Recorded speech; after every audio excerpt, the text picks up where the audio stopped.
अस्सलाम वालेकुम नाज़रीन, मैं हूं मंसूर अली खान। प्रोग्राम में आपको खुशामदीद कहेंगे। नाज़रीन, आज सदर आसिफ अली ज़रदारी ने मुश्तरका पार्लियामेंट के इजलास से खिताब किया और रिवायती तौर पर, जिस तरह हमेशा पाकिस्तान में होता आया है कि जब भी सदर मुमलिकत मुश्तरका पार्लियामेंट के इजलास से खिताब करते हैं, या तो अपोजिशन की जानिब से भरपूर एहतजाज किया जाता है या फिर वॉकआउट कर दिया जाता है। आज इस सिलसिले में शदीद एहतजाज रिकॉर्ड किया गया पाकिस्तान तहरीक इंसाफ के रहनुमाओं की जानिब से। और पूरी तकरीर के दौरान जब आसिफ अली ज़रदारी साहब तकरीर कर रहे थे तो 1 मिनट भी अपोजिशन ने उसे सुनना गवारा नहीं किया। अब उनका एहतजाज जायज़ था या नाजायज़ था, जाहिर बात है ये डिपेंड करता है आप टेबल की किस साइड पर बैठे हैं, लेकिन ये सिलसिला वैसे ही चलता रहा जिस तरह हर साल होता आया है। ये मामला आखिर आगे चलेगा किस तरह, और दीगर सियासी मामला के हवाले से तफसील से बात करने के लिए आज हमने दावत दी है। वफाकी वज़ीर इत्तलात अताउल्लाह तारड़ साहब आज हमारे साथ मौजूद हैं। तारड़ साहब, बहुत बहुत शुक्रिया, आपने हमारे लिए वक्त निकाला। तारड़ साहब, एक और साल बिल्कुल वही हुआ जो हर दफ़ा होता है। आसिफ अली ज़रदारी साहब के इस खिताब के दौरान भरपूर एहतजाज अपोजिशन की जानिब से किया गया। क्या आप लोगों ने कोशिश नहीं की थी अपोजिशन को इंगेज करने की? मेरा ख्याल है कि अपोजिशन को स्पीकर साहब ने इंगेज किया हुआ था। यही वजह है कि उनके बहुत सारे लोग जो आगे वेल में आना चाहते थे, जो पोडियम तक जाना चाहते थे, वो वहां तक नहीं गए और उन्होंने अपनी अपनी नशिस्तों पे खड़े होकर एहतजाज किया। देखिए, थोड़ी बहुत तकरीर सुन लेते, एहतजाज हमेशा होता है, ये रिवायत है अपोजिशन की। हम भी थे, हमने भी तब किया था, मगर इस तरह का एहतजाज नहीं होता कि जहां पे आप ऐसे अल्फाज इस्तेमाल करें जो गैर पार्लिमानी हों, जहां पे आप बिल्कुल ही बात ना सुने। कोई पाकिस्तान की बेहतरी की बात थी, कोई अवाम की फलाह बहबूद की बात थी, कोई सूबों की वफाक के साथ ताल्लुक की बात थी। सदर वफाक की अलामत होते हैं, तो पार्लियामेंट का हिस्सा है और सुननी चाहिए थी। कुछ सुन लेते, कुछ अपनी सुना देते, कुछ एहतजाज कर लेते, कुछ अच्छे पॉइंट्स उसमें से ले लेते। तो मैं समझता हूँ कि ये एहतजाज बड़ा एहतजाज था और इसमें कोई उनकी डिमांड समझ नहीं ना आई। यूजुअली अपोजिशन कहती है महंगाई कम करो, यूजुअली अपोजिशन कहती है मईशत बेहतर करो। अल्हम्दुलिल्लाह वो सारी चीजें हो रही हैं, तो उनको पॉइंट कोई नहीं मिला। उन्होंने बस रिहाई का ही मुतालबा किया और वो उनको पता है कि करप्शन का केस है 190 मिलियन पाउंड का मलिक रियाज का, उसमें तो छुटकारा है नहीं। तो बस उन्होंने रस्मी तौर पे जो एहतजाज करना था वो किया और अपनी बात जो है वो पहुंचाने की कोशिश की। अच्छा तारड़ साहब, जाहिर बात है आप वफाकी वज़ीर इत्तलात हैं, तो पीटीवी की कवरेज और जो यहाँ से कवरेज हो रही थी वो भी आप ही के ज़िम्मे आती है, आपके अंडर आती है। अपोजिशन के ऐसे एहतजाज को बिल्कुल भी कवर नहीं किया गया। हम कैमरास देख रहे थे कि उन्होंने सिर्फ गवर्नमेंट और आपके जो फेलो कैबिनेट मिनिस्टर्स हैं उनकी जानिब कैमरा रखा हुआ था। ये किसी बाकायदा स्ट्रैटेजी का हिस्सा था? देखिए, ये तो पार्लियामेंट टीवी जो है, वहां पे पार्लियामेंट में बाकायदा अफसरान मौजूद है इस चीज के लिए, और वो सदर की तकरीर के दौरान अगर सदर को ना दिखाएं और वो अपोजिशन का एहतजाज दिखाएं, तो फिर मैं समझता हूँ कि ये मुनासिब नहीं है। उनके दौर में भी ऐसा था, वो पॉलिसी चली आ रही है, वो पॉलिसी चेंज नहीं। तो ये पार्लियामेंट का एक अपना सेटअप है जिसके तहत ये सारी चीजें होती हैं और वो लाइव स्ट्रीमिंग भी उसकी होती है वेबसाइट के ऊपर भी। तो ये बड़ा एक क्लियर मामला है, इसमें मैं नहीं समझता किसी किस्म का कोई अभाम है। जो पॉलिसी थी वही अब है और वो चलती आ रही था। चलें जरा, क्योंकि कैबिनेट की बात हो रही है, जरा आपके कैबिनेट जो नए मेंबर्स आए हैं आपके साथ, जरा उसके हवाले से बात कर लें। परवेज खटक साहब को शामिल कर लिया गया इसमें। मेरे ख्याल में इसके ऊपर काफ़ी तनकीद हो रही है आपकी हुकूमत के ऊपर कि ये वही परवेज खटक साहब हैं जो मुख्तलिफ किस्म के अलकाबात आपके लीडरों को देते रहे, अब वो मुस्लिम लीग नून में शामिल भी नहीं है। तो फिर आखिर उन्हें इतना इंपॉर्टेंट पोर्टफोलियो वो भी दाखिला का देने की जरूरत क्यों पेश आई? देखिए, मैं ये समझता हूँ कि ये मोहसिन नकवी साहब ने अपनी टीम एक्सपैंड करने का फैसला किया और वो बड़े अरसे से इस चीज को कह रहे थे कि मैं चाहता हूँ कि जो मैं काम डेलीगेट करूँ, असेंबली में सवालों जवाब हैं, मुख्तलिफ महकमे हैं, मैं तफवीज करूँ अपनी अथॉरिटी। तो उस हवाले से उन्होंने मशावरत की वज़ीर आज़म से और उसके बाद ये फैसला लिया। तो मैं समझता हूँ परवेज खटक साहब का एक केपी के हवाले से भी रेलेवेंस है। वो वज़ीर आला रहे हैं, उनको बहुत सारे मामलात का इल्म है। तो मैं समझता हूँ कि इंटीरियर मिनिस्ट्री उनके इस तजर्बे से फायदा उठा सकेगी। केपी में जो एक दहशतगर्दी की लहर ज्यादा है, ज्यादा वाकयात वहां पे हुए हैं। प्रोविंशियल गवर्नमेंट ने ना तो अभी तक सेफ सिटी कैमरास फाल किए हैं, ना सीटीडी डिपार्टमेंट बनाया है, ना वहां पे कोई फॉरेंसिक लैब बनी है, ना कोई आगे मामलात को बढ़ाया है। तो परवेज खटक साहब के आने से मोहसिन साहब को हेल्प भी मिलेगी और केपी स्पेसिफिक जो मामलात हैं उसमें खसूसी तौर पर मैं समझता हूँ कि बहुत ज्यादा बेहतरी आएगी। तो तारड़ साहब, इस तरह तो आप वज़ीर इत्तलात हैं, तो कल को फिरदौस आशिक अवान साहिबा जो हैं वो भी वज़ीर इत्तलात रह चुकी हैं, तो उनकी भी जो रिक्वायरमेंट है या उनकी जो उनके टैलेंट है उसका इस्तेमाल आपकी वजारत में भी हो सकता है? जी मोस्ट वेलकम जी। मैं तो बल्कि वज़ीर आज़म साहब को गुजारिश की थी कि एक एमओएस जरूर महकमे में होना चाहिए, और उस पर भी मुशावरत हमारी चल रही है। तो हम कोशिश करेंगे कोई अच्छी खातून जो है वो जो एमओएस बन सके पार्लियामेंट में से, उनको एज एमओएस लेके आए, ताकि जो है वो हर हवाले से इंटरनेशनल मीडिया को डील करना, बाकी मामला को, तो ये टीम एक्सपैंड होनी चाहिए। तो इन्फॉर्मेशन की टीम को भी हम एक्सपैंड करना चाहते हैं। तो यानी इसका मतलब है कि ये कैबिनेट की जो एक्सपेंशन हुई है ये अभी मजीद भी आगे जाएगी, ये अभी रुकी नहीं है यहाँ पे? जाननी चाहिए, और जिन मिनिस्ट्रीज में दो दो चार्जेस अब हैं, या जिन मिनिस्ट्रीज के अंदर समझा जाता है कि काम ज्यादा है, तो उनमें बिल्कुल इंडक्शन होनी चाहिए मजीद। इसमें ये मुशावरत जारी रहेगी। अभी 3 मिनिस्टर्स ने हलफ भी उठाना है, उनका हलफ रह गया था उस दिन, और उनका भी पोर्टफोलियोज भी साइन होने हैं, जिसमें डॉक्टर शजरा मनसब हैं, जिसमें अरमान सुबहानी साहब है सियालकोट से, जिसमें पीर इमरान शाह साहब है साहिवाल से। तभी मामलात मंतकी इंजाम तक पहुंच जाएंगे सबसे इंशाल्लाह ताला। तार साहब, एक और चीज जो देखने में आई वो जो कमिंग बैक टू द वो जॉइंट पार्लियामेंट का जो खिताब था, उसमें अली अमीन गंडापुर साहब नजर नहीं आए। बाकी दीगर वज़ीर आला वहां पे मौजूद थे, मरियम नवाज साहब भी थी, लेकिन गंडापुर साहब नहीं आए। आप लोगों ने बुलाया था, इनवाइट किया था या नहीं? देखिए, इनविटेशन तो सबको गए थे, और इनविटेशन पार्लियामेंट की तरफ से जाते हैं, सबको जाते हैं। तो मरियम नवाज शरीफ साहबा मौजूद थी, और सीएम बलूचिस्तान सरफराज बुख्ती साहब, सीएम सिंध मुराद अली शाह साहब मौजूद थे, गवर्नर केपी मौजूद थे, गवर्नर पंजाब मौजूद थे। ये सारे लोग वहां पे गैलरी में मौजूद थे, एम्बेसडर बहुत सारे मौजूद थे। तो अली अमीन गंडापुर साहब को चाहिए था कि वो जरूर आते और खिताब सुनते सदर का, और उससे मुस्तफीद होते। मेरा ख्याल है उन्होंने चूज किया कि वो कहीं मसरूफ होंगे, या उन्होंने मुनासिब नहीं समझा आना। मेरे ख्याल में तो उनको आना चाहिए। एक और चीज़ जो रिसेंटली पाकिस्तान तहरीक इंसाफ की जानिब से हम देख रहे हैं, जो डिस्कस भी हो रही है, और पिछले 2 दिन से हमारी इतलात के मुताबिक उनकी मीटिंग्स में डिस्कस हो रही है, वो एक नई स्ट्रैटेजी है एहतजाज करने की इमरान खान साहब की रिहाई के लिए, और वो है अडियाला जेल के बाहर। बल्कि उस इलाके में जो है एक रैली भी वहाँ पे ऑलरेडी निकाली जा चुकी है। अब ये डिस्कशंस हो रही हैं कि वहाँ पे बाकायदा एक कैंप सेटअप किया जाए, और उनके मुख्तलिफ जो पार्टी रहनुमा हैं वो बाकायदा तौर पर वहाँ पर जाके धरना दें या एहतजाज करें। तो हुकूमत इस चीज़ की इजाज़त देगी उन्हें?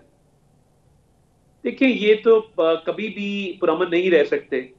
इनके तमाम एहतजाज वो हमेशा पुरतशद्दद रहे हैं, हमेशा जलाओ घेराव पे मबनी रहे हैं, हमेशा इन्होंने आग लगाई है, कब्रें खोदी हैं, गेट तोड़े हैं, हमला किया है, और असले से लेस आए हैं, टीयर गैस लेके आए हैं, गुलेले बट्टे लेके आए हैं, और बंदूकें लेके आए हैं। तो इनको किस बात की इजाजत दी जाएगी? जब इन्होंने सवाबी में जलसा किया, अपना सूबा, अपना जिला, वहां पे ये बंदे इकट्ठे नहीं कर सके। आप कंपैरिजन कर ले सवाबी के जलसे का मरियम नवाज शरीफ साहिबा के नारोवाल के जलसे के साथ, या वज़ीर आज़म शहबाज शरीफ का जब महमद जलसा हुआ डेरा गाजी खान में, उससे कंपैरिजन कर लें तो सवाबी में तो किसी ने नहीं रोका था ना कि आप जलसा करें। लोग निकाल नहीं सकते। अब ये अलामती जो है वो कैंपों के ऊपर बात आ गई है। तो अगर सियासत ऐसी कैंपों के ऊपर करनी तो फिर कोई और काम कर लें, ऑपोजिशन को छोड़ दें। नहीं तो तार साहब, आखिर फिर वो कौन सा ऐसा पॉइंट आएगा जब आप बाकी समझेंगे कि पाकिस्तान तहरीक इंसाफ को अब एहतजाज की इजाजत मिल जानी चाहिए? ऐसी कौन, इस तरह तो फिर हर दफा वो डिमांड करेंगे। अभी 8 फरवरी के लिए उन्होंने जलसे की डिमांड की, मीनार पाकिस्तान पे उनको इजाजत नहीं दी गई आपकी पंजाब हुकूमत की जानिब से। अब वो 22 मार्च के लिए मुतालबा कर रहे हैं। आपकी बातों से मुझे लग रहा है कि दोबारा उन्हें इजाजत नहीं मिलेगी। देखिए, जमात इस्लामी ने पिंडी में धरना दिया और इस्लामाबाद में धरना दिया। उनका बड़ा पुरअमन जलसा होता है, पुरअमन धरना होता है, एक पत्ता नहीं टूटता, खवातीन भी पुरअमन तरीके से बैठी होती हैं, उनकी इज्जत तकरीम भी होती है। ये वो हुलिगनिज्म है इनका कि अफगान शहरी, दहशतगर्द, क्रिमिनल एलिमेंट्स उनको लेके आते हैं असले से लेस। तो ये देखिए ना, इनका ट्रैक रिकॉर्ड है पीटीवी पे हमला करना, इनका ट्रैक रिकॉर्ड है पार्लियामेंट का गेट तोड़ना, इनका ट्रैक रिकॉर्ड है कब्रें खोदना। तो इनका तो ट्रैक रिकॉर्ड ही ठीक नहीं है। इन्होंने हमले किए हैं, सरकारी इमलाक को नुकसान पहुंचाया। जब कुछ समझ ना आए तो फिर ये आग लगा देते हैं ग्रीन बेल्ट को, आग लगा देते हैं दरख्तों को। तो इनका तो ट्रैक रिकॉर्ड ही ऐसा है। ये सवाबी में कामयाब जलसा क्यों नहीं कर सके? क्या वजह उसकी? मुझे नहीं समझ आ रही। नहीं, लेकिन तार साहब, सवाबी जलसे के बाद क्या आपने कोई पुरतशद्दुद कार्रवाई देखी उसके बाद? सवाबी जलसे से पहले और सवाबी जलसे के दौरान भी खवातीन को हरासा करने की रिपोर्ट्स आई। और आपको याद होगा, तब तो अभी इन्होंने पीटीवी हमला भी नहीं किया था, जब वो खातून एंकर डीएसएनजी की छत पे पनाह मांगे, आंसुओं के साथ रो रही थी कि मुझे बख्श दो, मगर ये छेड़खानी कर रहे थे। ये इनके मामला चलते रहते हैं, कल्चर बन गया इनका। ठीक, ये हर जगह ये काम करते हैं। तो मैं ये समझता हूं कि ये कैंप लगाना तो किसी सूरत नहीं हो सकता। ये जेल है जहां पे वो करप्शन के केस में कैद है, कोई वहां पे सियासी कैदी तो है नहीं, तो इसका मंतक कोई नहीं है, ना इसकी इजाजत दी जा सकती है। अच्छा, उनका जो एहतजाज है, उनका ये कहना है कि ये इमरान खान साहब की रिहाई से ज़्यादा इस बात के ऊपर है कि आप लोग उन्हें मिलने नहीं देते, इमरान खान साहब से मुलाकातें नहीं करने देते, रिस्ट्रिक्ट कर दिया है, जिसकी वजह से वो ये एहतजाज करना चाहते हैं। देखिए, मुलाकातों का एक शेड्यूल तय है जेल मैनुअल के अंदर। ठीक, मुलाकातें होती हैं जेल मैनुअल के तहत।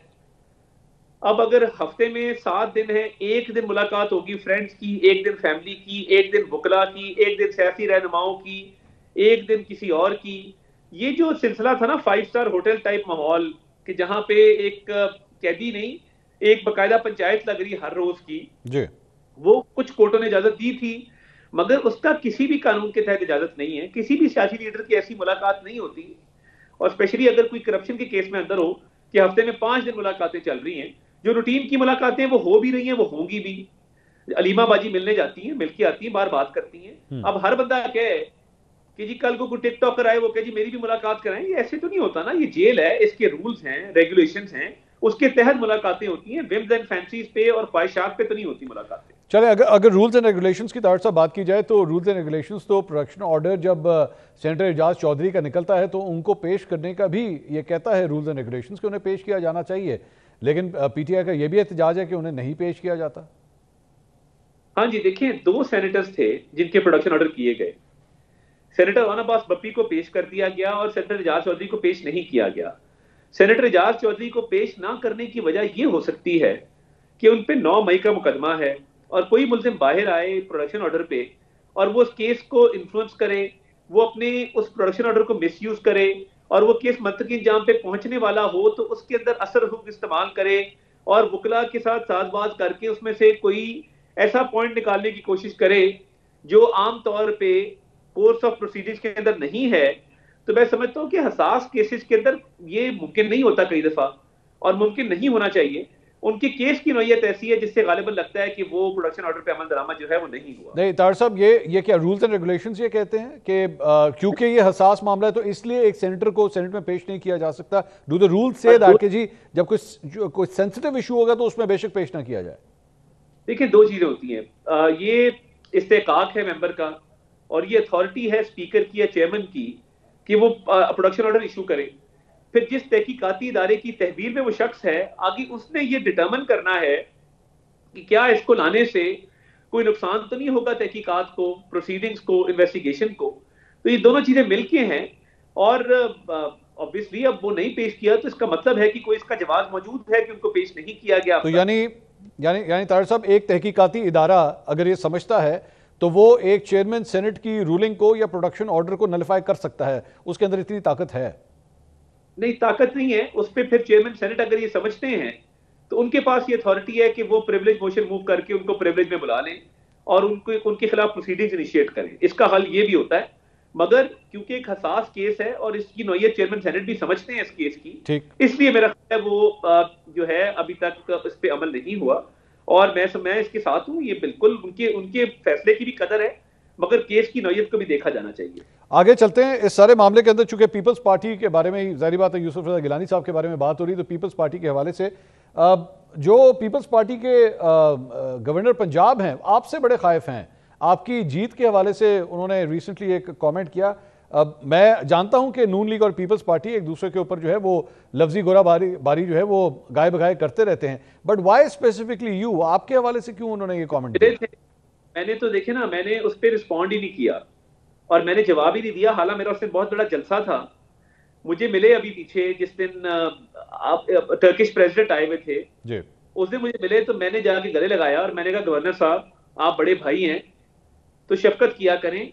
मैं बयानबाजी की वो चाहता नहीं हूँ सियासत कि आप एक बयान दें मैं 4 दूं आपके खिलाफ। ठीक, तो उन्होंने मुझे बड़ी शफकत का इजहार किया, मुझे गले से लगाया और कहा कि आप मेरे भाई हैं और वो मेरे से गलती हुई है और हम आपस में अफाम तफहीम से चलेंगे, आप अब अपने खिलाफ मेरे से कोई बात नहीं सुनेंगे। अच्छा, यानी गवर्नर पंजाब ने ये बात माना है कि उनसे गलती हो गई है? उन्होंने भरे मजमे में उनका बड़ापन है, उनकी बड़ाई है, और उनका एक बड़ा दिल है कि उन्होंने माजरत की और उन्होंने इस बात को तस्लीम किया। तो मैंने तो जाके कहा, मैंने कहा मैं छोटा भाई हूँ, कोई गुस्ताखी हुई है कि आप बयान दे रहे हैं, मैं तो आपके खिलाफ बयान नहीं दूंगा।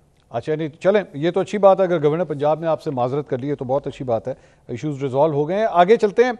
रिसेंटली आज ही के हवाले से थोड़ा सा मईशत के हवाले से भी आपसे पूछना चाहेंगे। आज जो पॉलिसी रेट है उसे बरकरार रखा गया है स्टेट बैंक ऑफ पाकिस्तान की जानिब से। अब पिछले कई महीनों से हम ये देख रहे थे कि एक एक करके जो है वो 1% 2% करके इसमें कमी हो रही थी। ये जो रेट स्टेबिलिटी हुई है, क्या ये कहा जा सकता है कि जो मईशत के हवाले से एक फील गुड फैक्टर आ रहा था उसको ब्रेक लग गई है? नहीं, देखिए, गुंजाइश उनके पास थी कुछ पॉइंट्स की। वो चाहते तो इसको 1% कमी इसमें कर सकते थे, बिल्कुल मुमकिन था, मगर बहुत सारे फैक्टर्स देखने होते हैं और कई दफा स्टेबिलिटी को मेंटेन करने के लिए कुछ एंटीसिपेटरी मेजर भी लेने होते हैं। और ये क्योंकि अब स्टेट बैंक का टोटल डोमेन है, हुकूमत का इसमें इख्तियार नहीं है, तो इसका बरकरार रहना भी खुशाइंद है। और एज लॉन्ग एज इसमें इजाफा नहीं हुआ और कुछ पॉइंट्स की अभी भी गुंजाइश मौजूद है, तो शायद अगली दफा इसमें कमी वाकया हो जाए। तो मैं इसको नहीं समझता कि ये कोई बुरी बात है। मैं समझता हूँ कि इससे स्टेबिलिटी में इजाफा होगा और ये एक अच्छा कदम है कि उन्होंने स्पेस रखी है कि आइंदा के लिए अगर कोई हुआ तो वो 1% कम कर देंगे। अभी इसको बरकरार रखना भी एक अच्छा कदम है। लेकिन तार साहब, आपने सही कहा कि एक खुद मुख्तार इदारा है स्टेट बैंक ऑफ पाकिस्तान और वो मईशत के जो नंबर्स उनके पास आते हैं उसके मुताबिक ही वो फैसला करते हैं। और मोस्ट प्रॉब्ली कई तजज़ियाकार ये कह रहे थे कि जीडीपी ग्रोथ जो है वो हमारी वैसे ऊपर नहीं जा रही जिस तरह जानी चाहिए। इन्फ्लेशन रेट्स बेशक नीचे आ चुके हैं, लेकिन लार्ज स्केल मैन्युफैक्चरिंग के हवाले से हमें वो नंबर्स नहीं नज़र आ रहे जो आने चाहिए थे। एक्सपोर्ट्स के अंदर जो है वो जंप नहीं आ रहा जो आना चाहिए था, जिसकी वजह से अल्टीमेटली स्टेट बैंक ने जो है इस पॉलिसी रेट को बरकरार रखा है। तो इसका मतलब है कि ऐसे कंसर्न्स मौजूद हैं, इकोनॉमिक नंबर्स जो उन्हें रिसीव हो रहे हैं वो नंबर्स उतने इनकरेजिंग नहीं है। देखिए, आप इन्फ्लेशन देखिए, 9.5 साल की कम तरीन सतह है, 1.5%।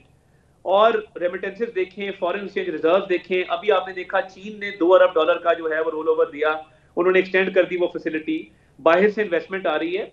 तो मैं नहीं समझता कि नंबर्स का इशू है। हाँ, देव बिन कॉशियस, उन्होंने एक मोहतात हिकमत अमली जो है वो अपनाई है और ये कई दफा अच्छा होता है। और अगर आप देखें कि जो एक्सपोर्ट सर्ज आई है, जो बिजनेस ग्रोथ हुई है, सस्टेन एक्सपेंशन हुई है, वो सारा कुछ अभी एस&पी ग्लोबल की रिपोर्ट आई एचपीएल के साथ, उसमें लार्ज स्केल मैन्युफैक्चरिंग के हवाले से भी अच्छे फिगर्स की फोरकास्ट आई है।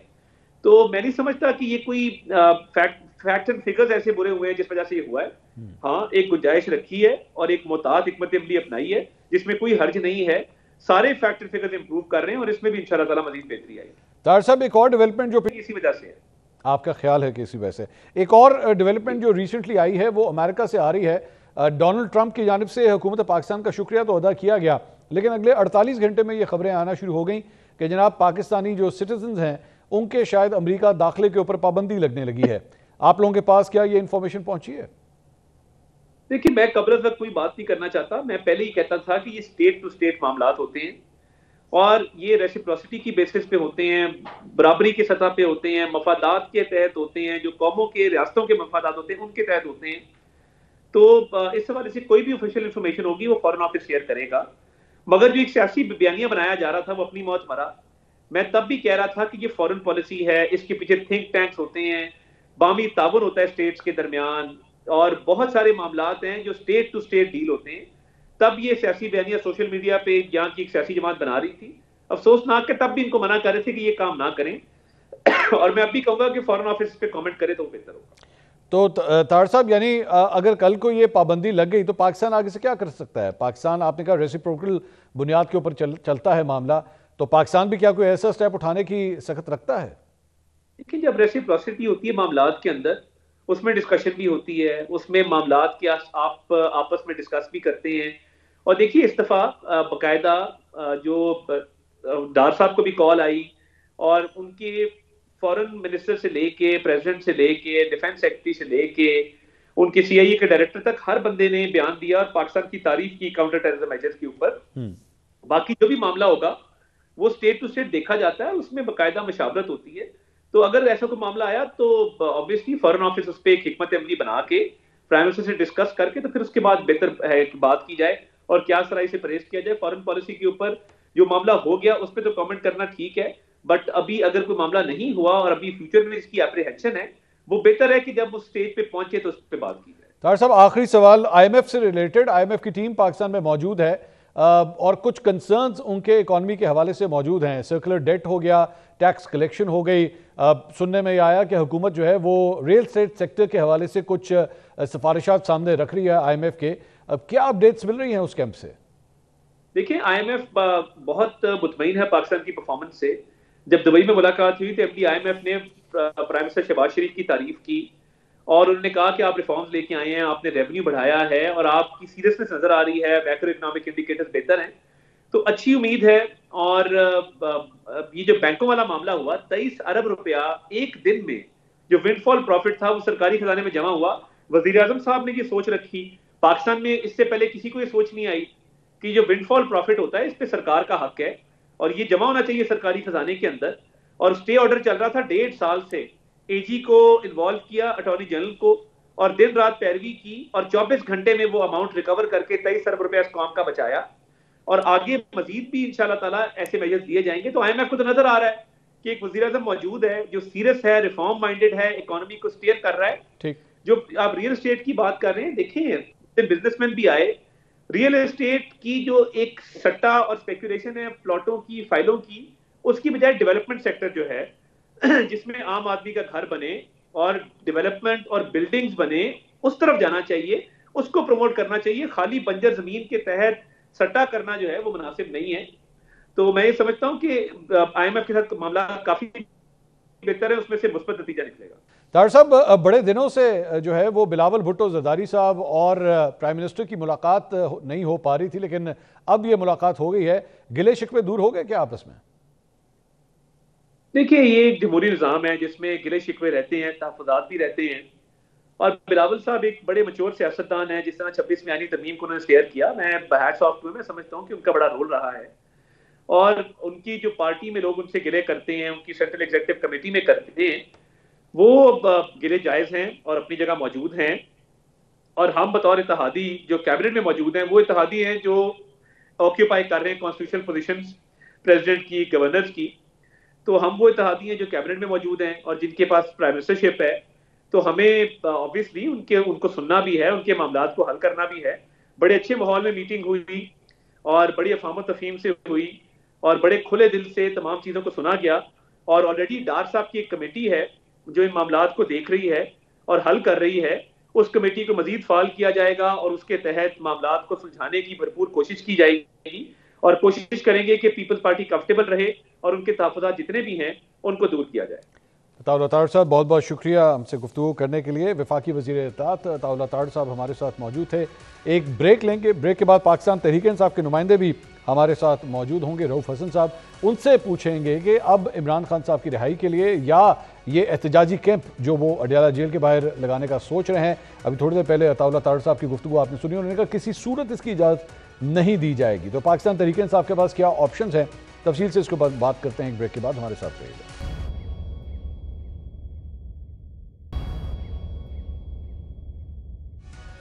Welcome back after the break. अब कुछ बात करते हैं पाकिस्तान तहरीक इंसाफ की। पाकिस्तान तहरीक इंसाफ के सीनियर रहनुमा रऊफ हसन साहब इस वक्त हमारे साथ मौजूद हैं। रऊफ साहब, बहुत बहुत शुक्रिया, आपने हमारे लिए वक्त निकाला। आज बड़ा शदीद एहतजाज पाकिस्तान तहरीक इंसाफ की जानिब से देखा गया कौमी असम्बली में, मुश्तरका पार्लियामेंट के इजलास के अंदर।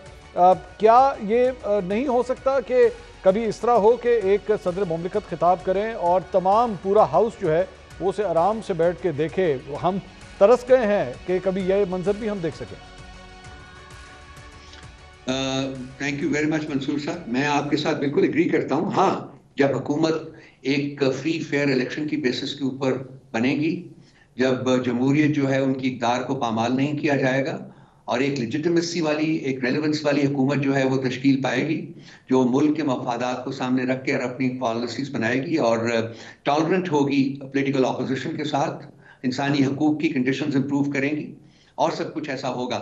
जब आइन जमहूरियत की जो है सुप्रीमेसी होगी इस मुल्क में, तो मेरा ख्याल है कि सदर साहब की तकरीर भी बिल्कुल आराम से और प्यार और मोहब्बत से सुनी जाएगी। और मैं आपकी इस ख्वाहिश को बिल्कुल सपोर्ट करता हूँ कि आई होप एंड प्रे कि पाकिस्तान में ऐसा वक्त आए जबकि हम ये देख सकें कि हम पॉलिटिकल ऑपोजिशन जो है उसके बारे में टॉलरेंट हों और उसकी बात को सुनने का एक ट्रेडिशन जो है उसका आगाज करें। होना चाहिए, लेकिन अंडर द सर्कमस्टांसेस जबकि एक इलेजिटिमेट, अनकॉन्स्टिट्यूशनल, इलीगल गवर्नमेंट जो है वो पावर यूजर्व करके बैठी हुई है, भाई ये मुश्किल है, ये पॉसिबल नहीं है। लेकिन रऊफ साहब, यहाँ पे तो मामला आसिफ अली जरदारी साहब का था जिनका ताल्लुक पाकिस्तान पीपल्स पार्टी से है, और अभी अभी यूसुफ रजा गिलानी साहब ने जो है वो आपके सेनेटर्स की खातिर बड़ी एक स्ट्रांग पोजीशन ली ऑन अब्बास भप्पी साहब की जो है वो प्रोडक्शन ऑर्डर जारी किए गए, उन्हें बुलाया गया। एजाज चौधरी साहब के प्रोडक्शन ना होने की वजह से चेयरमैन सेनेट ने बड़ा एहतजाज किया। तो पाकिस्तान पीपल्स पार्टी तो फिर भी एक सॉफ्ट कॉर्नर रखती है आप लोगों के लिए। देखिए, ये इस मुजरमाना हुकूमत में एक शरीके कार हैं इस वक्त सदर साहब और उनकी पार्टी। ठीक, तो ये कोई जहां तक रहा आपका दूसरी बात जो आपने फरमाया है सेनेट चेयरमैन के बारे में, मैं बिल्कुल आपके साथ एग्री करता हूं। हाँ, उन्होंने जो पोजीशन ली है वो काबिल तारीफ है और जहां तारीफ ड्यू हो वहां तारीफ करनी चाहिए। अनफॉर्चुनेटली हमारे सेनेटर दूसरे साहब जो हैं उनको अभी भी इन्होंने एजाज चौधरी साहब प्रोडक्शन ऑर्डर्स के बावजूद, या एजाज साहब को प्रोडक्शन ऑर्डर्स को इशू करने के बावजूद अभी तक प्रोड्यूस नहीं किया। सो ऑब्वियसली ये जो हुकूमत है, ये हुकूमत इनके पास नहीं है, ये हुकूमत कहीं और है, ये सिर्फ शो पीसेस हैं जो के सामने बैठे हुए हैं। इट्स वेरी अनफॉर्चुनेट, लेकिन ये होना नहीं चाहिए था। लेकिन चलिए, पप्पी को ऑनवास पप्पी को इन्होंने प्रोड्यूस कर दिया, वो भी बड़ा, और मैं बिल्कुल तारीफ करना चाहूँगा सेनेट के चेयरमैन की इस सिलसिले में। बिल्कुल रऊफ साहब, अगर मैं कंपैरिजन करूं, आप एक बड़ा स्ट्रॉन्ग पोजीशन ले रहे हैं मुस्लिम लीग नून और पाकिस्तान पीपल्स पार्टी के हवाले से, लेकिन मौलाना फजल रहमान साहब जब आप लोगों की गवर्नमेंट गई थी 2022 में, अप्रैल 2022 में, तो उस वक्त जो पीडीएम की गवर्नमेंट आई थी, मौलाना फजल रहमान साहब उसका हिस्सा थे, पार्ट एंड पार्सल थे, और आप उन्हें भी जो है ये कहा करते थे कि आपने अमेरिका के साथ मिलकर जो है वो हमारी हुकूमत गिराई है। आज उन्हीं मौलाना साहब के पास बार बार आप लोग जाते हैं, उनसे निगोशिएट कर रहे हैं, एक अलायंस बनाने की कोशिश कर रहे हैं। तो क्या बेहतर ना हो कि इतनी एक्सट्रीम पोजीशंस ना ली जाएं कि कल को उसके ऊपर जो है वो आपको दोबारा बैकफुट पे जाना पड़े? मंसूर साहब, सही बात आप कर रहे हैं, लेकिन सियासत में इतनी जो है स्ट्रिक्ट पोजीशंस लेना जो है वो शायद ठीक ना हो। लेकिन जो सिचुएशन है, जो सर्कमस्टांसेस हैं, जो हुआ है पिछले 3 साल में, जिस तरीके से ये लोगों ने इलेक्शन जो है उसके ऊपर डाका डाला है और एक इलेजिटिमेट हुकूमत जो है वो तश्कील पाई हुई है, तो ये कोई नॉर्मल एक जमहूरी इन्वायरमेंट नहीं है, ये एक ऑटोक्रेटिक इन्वायरमेंट है, एक फाशिस्ट इन्वायरमेंट है, और उसमें मेरा नहीं ख्याल कि कोई कॉम्प्रोमाइज करने की कोई ऑप्शन हमारे पास होती है। लेकिन उसके बावजूद एक सियासी जमात के नाते हमने बड़ी मैच्योरिटी का सबूत दिया है। मौलाना साहब के साथ जो हमारे ताल्लुकात हैं, आप मुझसे भी बेहतर जानते होंगे, वो बड़े चेकर्ड हिस्ट्री है, एक चेकर्ड पास्ट है उसका। उसके बावजूद जमहूरियत और आइन की बहाली के लिए हमने उनकी तरफ दोस्ती का हाथ बढ़ाया और उन्होंने रिस्पॉन्ड किया। वो हम उनके पास जाते हैं, वो भी हमारे पास आते रहते हैं। It's a mutual sort of relationship which is emerging. और मैं आज भी हमारी उनके साथ मीटिंग जो है एक शेड्यूल्ड है, और हम अब ये जो हम एक लार्जर प्लेटफॉर्म हमने पॉलिटिकल स्टेक होल्डर्स का यहाँ कॉन्स्टिट्यूट किया है, हमारी कोशिश है कि वो इसमें भी एक बराबर के शरीक हों, और जो हमारी पुरअमन एहतजाजी तहरीक है उसमें भी शरीक हों और उसको लेके आगे बढ़ें, ताकि पाकिस्तान में, मुल्क में आइन जो है उसको बहाल करवाया जा सके। रऊफ साहब, मौलाना साहब के बारे में चूंकि बात हो रही है, तो मीडिया में रिपोर्ट हुआ है कि उनकी जानिब से कोई प्री कंडीशंस रखी गई हैं, शर्त व शराइत रखी गई हैं कि माजी के अंदर जो अलकाबात उनको दिए गए, जो अल्फाज इस्तेमाल किए गए उनके बारे में, उसके ऊपर आप पहले कोई माफ़ी मांगें या उसके ऊपर जो है वो रिग्रेट शो करें, तो फिर मामला आगे बढ़ सकते हैं। आप लोग सोच रहे हैं इसके बारे में? मंसूर साहब, लेट मी स्टेट कि ये बातें नहीं उन्होंने की। ठीक है, ये आपकी अगर जो सोर्सेज है, मैं मुअद्दबाना तरीके से आपके सामने अर्ज कर रहा हूँ कि नहीं, ऐसी कोई बात उन्होंने नहीं की।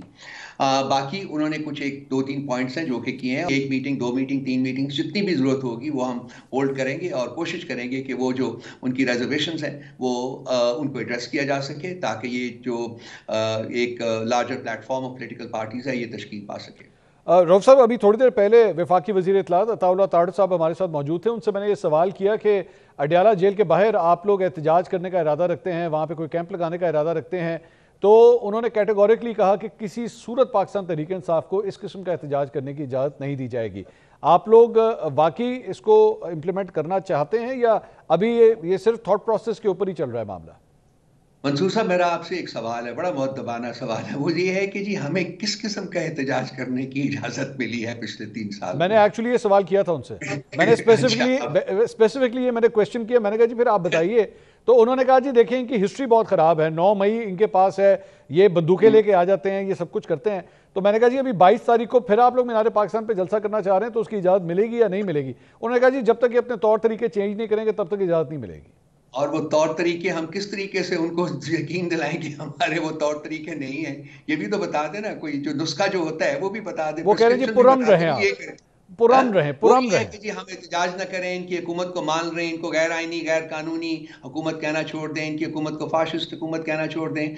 हकायक से आप हकायक को जुटला तो नहीं सकते ना मंसूर साहब। जो ये हैं वही है ना, उसी नाम से ही जाने जाएंगे ना, तो नहीं वो नहीं, तो चलता रहेगा। कहने में कोई मसला नहीं सर, वो आपका रऊफ साहब वो पूरा हक है। उनका कहने का मकसद है पुरतशद्दुद कार्रवाइयां नहीं होनी चाहिए।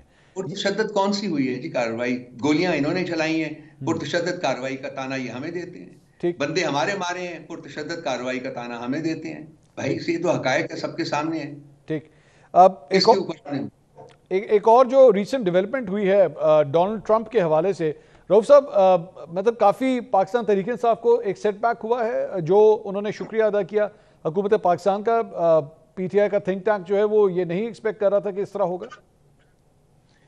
देखिए, अमेरिका के पाकिस्तान के साथ ताल्लुक है, ये चूंकि मेरा फील्ड है तो इसके ऊपर तो मैं कोई 2-4 घंटे बात कर सकता हूँ। देखिए, उनका हमारे साथ ताल्लुक बहुत देर से एक ट्रांजैक्शनल ताल्लुक है। उनके साथ कोई हमारा एक कॉम्प्रिहेंसिव ताल्लुक नहीं रहा। हालांकि हम नॉन नेटो एलाय हैं, लेकिन ताल्लुक उनका जो है वो ट्रांजैक्शनल है।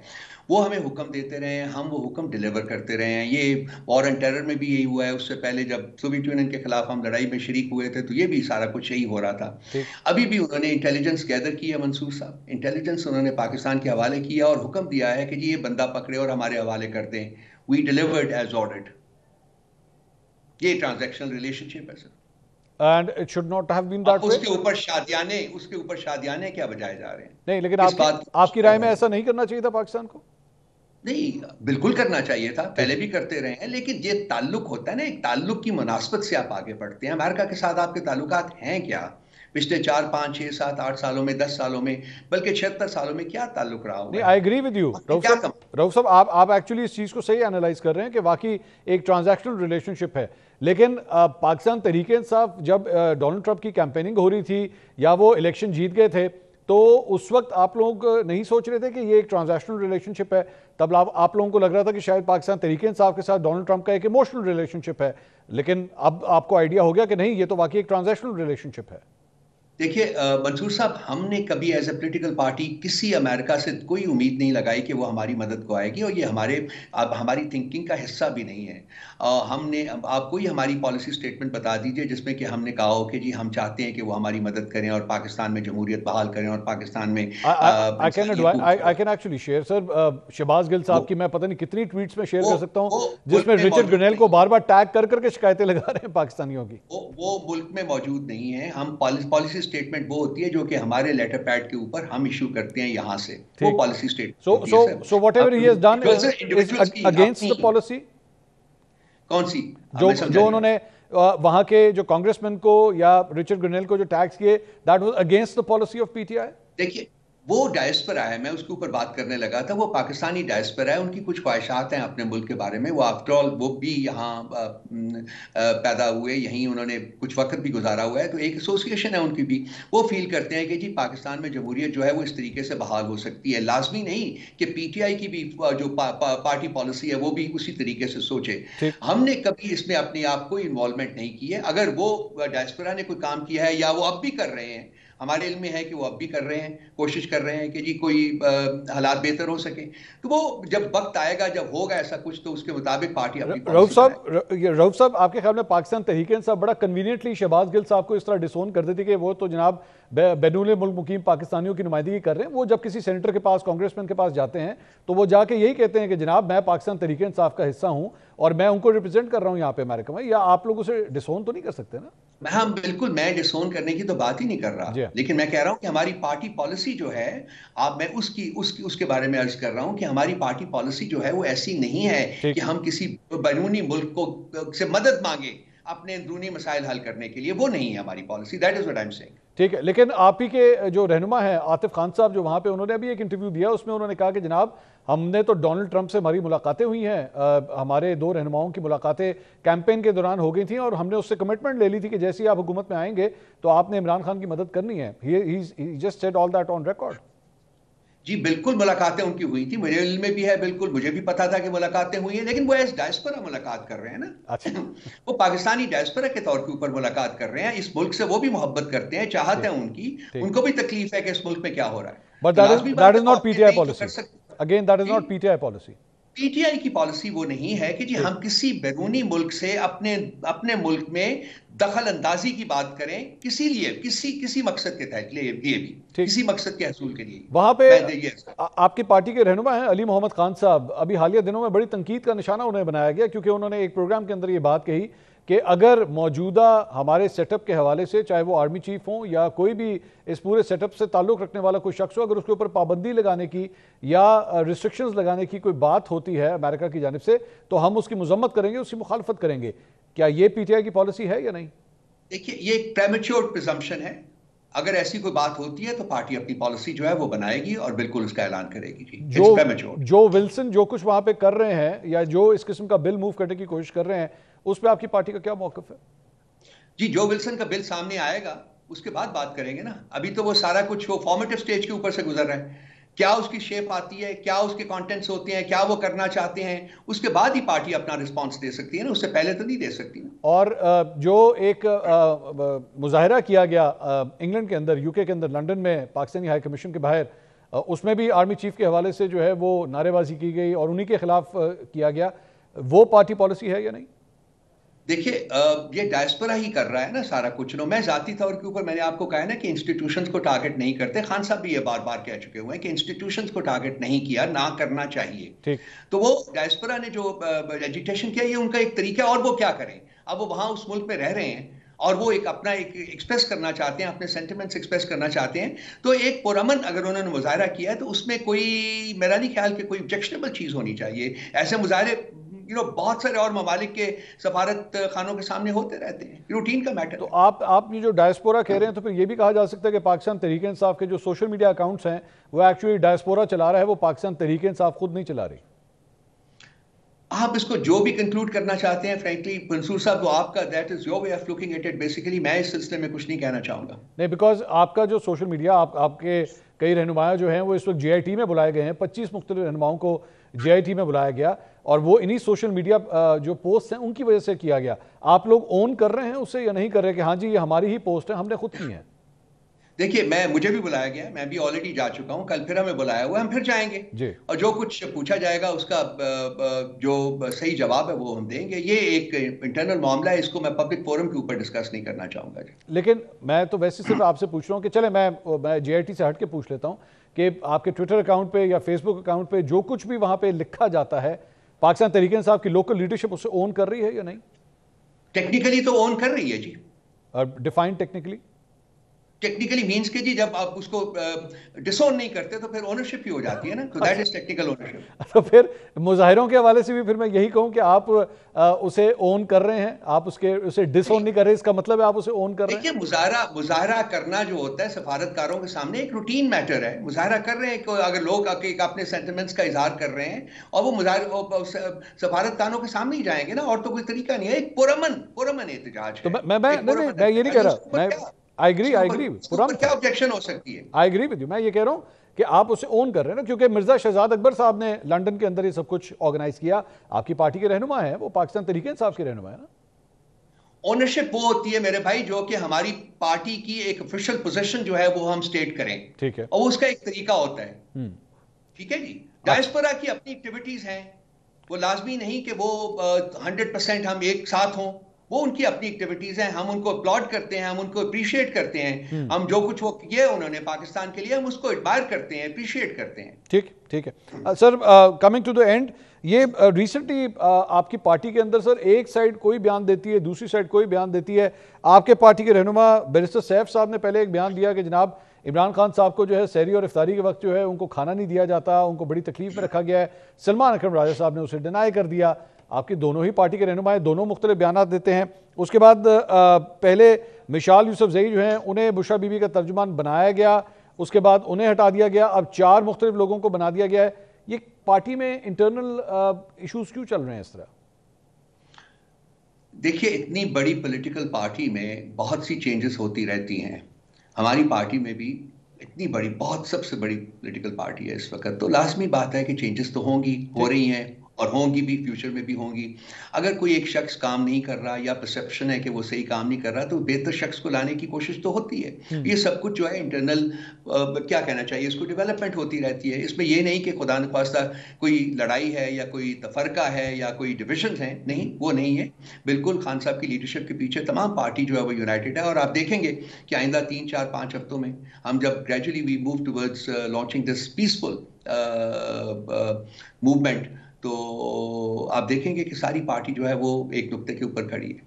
और सर, अभी तक इसको कुछ चॉकआउट किया गया है? ईद के बाद मेरे ख्याल में अप्रैल में आप लोग एहतजाज करना चाह रहे हैं, किस तरह का ये एहतजाज होगा, कुछ इसके बारे में? ये अभी तो पहला स्टेप ये था मंसूर साहब कि हमने ये जो लार्जर प्लेटफॉर्म है इसको तश्कील देना है, हम उसकी स्टेजेस से गुजर रहे हैं। JUI के साथ शायद 1-2 और मुलाकातें भी हों, उसके बाद जो फैसले होंगे उसकी मुनासबत से फिर हम लोग बैठेंगे और तमाम पार्टीज को कंसल्ट करके जो इस एहतजाजी तहरीक के खदोखाल जो है उसको तय किया जाएगा, और वो हम इंशाअल्लाह ताला आप लोगों के साथ सबसे पहले शेयर करेंगे। Thank you so much Rauf Hasan साहब, बहुत बहुत शुक्रिया। पाकिस्तान तहरीक इंसाफ के सीनियर रहनुमा रऊफ हसन साहब हमारे साथ मौजूद थे। पार्टी की जानिब से जो एहतजाज होने जा रहा है और जो एहतजाज हो चुके हैं उसके हवाले से भी उन्होंने तफसील से गुफ्तगू की। प्रोग्राम से अब तक के लिए इतना ही। कल इंशाल्लाह आपसे दोबारा मुलाकात होगी। अल्लाह हाफ़िज़।